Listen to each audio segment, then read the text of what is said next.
সাতক্ষীরার দেবহাটা থেকে আত্মগোপনে থাকা নিষিদ্ধ ঘোষিত সংগঠন ছাত্রলীগের কেন্দ্রীয় কমিটির যুগ্ম সাধারণ সম্পাদক বেনজির হোসেন নিশিকে গ্রেপ্তার করেছে পুলিশ। রোববার দিবাগত রাতে তাকে গ্রেপ্তার করা হয়।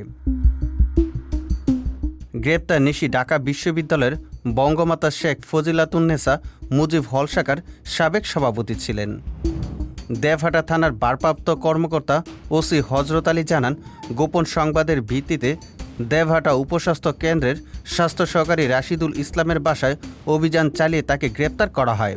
ওসি আরও জানান, গ্রেপ্তারের পর নিশিকে ডিবি পুলিশের হেফাজতে নেওয়া হয়েছে। নিশি গত 5 আগস্টের পর থেকে পলাতক ছিলেন। ইতিমধ্যে নিশির নামে ঢাকাসহ বিভিন্ন এলাকায় একাধিক মামলা আছে। প্রসঙ্গত 2022 সালের 21শে ফেব্রুয়ারি আন্তর্জাতিক মাতৃভাষা দিবস উপলক্ষে কেন্দ্রীয় শহীদ মিনারে ফুল দিতে যাওয়ার সময় ঢাকা মহানগর দক্ষিণ ছাত্রলীগের সাবেক ত্রাণ ও দুর্যোগ ব্যবস্থাপনা সম্পাদক মোহাম্মদ ইয়াসিনকে মারধর করে রক্তাক্ত করে আলোচনায় আসেন নিশি।